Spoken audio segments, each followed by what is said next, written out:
Le 13 avril 2026, le nommé Kapochichi Stelio Gilles Robert, alias Kémy Séba, a été arrêté à Pretoria, République d'Afrique du Sud, par la direction des enquêtes criminelles prioritaires pour de multiples infractions aux lois sud-africaines.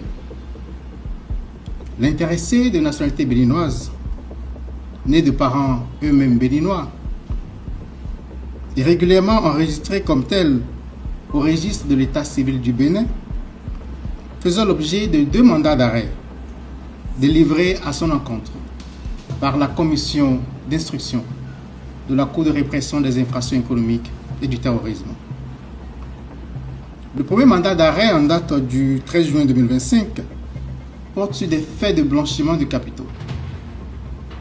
Le second, en date du 12 décembre 2025, concerne des faits d'apologie de crimes ainsi que d'incitation à la haine et à la violence.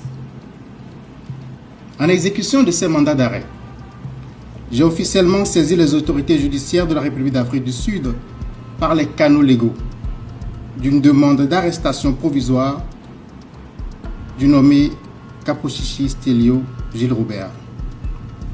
Ladite demande vise à obtenir son placement en détention provisoire en Afrique du Sud au titre des infractions commises au Bénin, dans l'attente de la formalisation d'une demande d'extradition vers le Bénin. À ce stade, la demande d'extradition du Bénin n'a pas encore été soumise.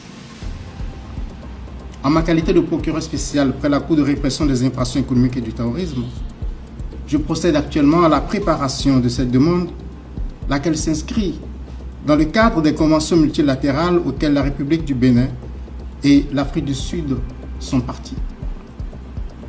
Il s'agit d'une procédure essentiellement judiciaire, préparée, transmise et examinée par les autorités judiciaires de l'État requérant et de l'État requis.